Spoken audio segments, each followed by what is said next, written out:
कराची में मजलिस अज़ा के बाद निश्तर पार्क से यौम आशूर का जुलूस बरामद हो गया है। अज़ादारों की बड़ी तादाद शरीक है।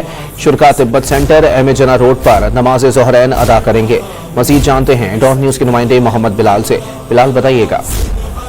बिल्कुल, देखिए मैं इस वक्त मौजूद हूँ नुमाइश चुरंगी के मकाम पर और यहाँ पर अब जलूस बरामद हो चुका है और जो है ये नुमाइश चुरंगी का मकाम है। मेरा कैमरामैन आपको दिखाएगा कि बड़े तादाद में अज़ादार यहाँ पर पहुँच चुके हैं और बड़ी तादाद में जो है वो सिक्योरिटी के एहलकार भी यहाँ पर तैनात हैं। जबकि अब से कुछ देर कबल निश्तर पार्क में होने वाली मजलिस जो है वो मुकम्मल हो चुकी है, जिससे खिताब अल्लामा शहनशाह नकवी साहब की जानिब से किया गया और अब जलूस जो है वो नुमाइश चुरंगी पर बरामद होना शुरू हो चुका है। अब बड़ी तादाद में अज़ादार यहाँ पर पहुँच गए हैं और अब ये अपने मुक़र्रर रास्तों जिसमें जो है सदर एम ए रोड से भी होता हुआ हुसैनिया ईरानी इमाम बारगाह खारदर पहुँचे इख्तिताम पजीर होगा। सिक्योरिटी की बात की जाए, सिक्योरिटी के इंतजामात भी सख्त देखने को मिले हैं। पुलिस की नफरी मुख्तलिफ मकामात पर तैनात है, रजिस्टर के एहलकार भी मुख्तलिफ मकामात पर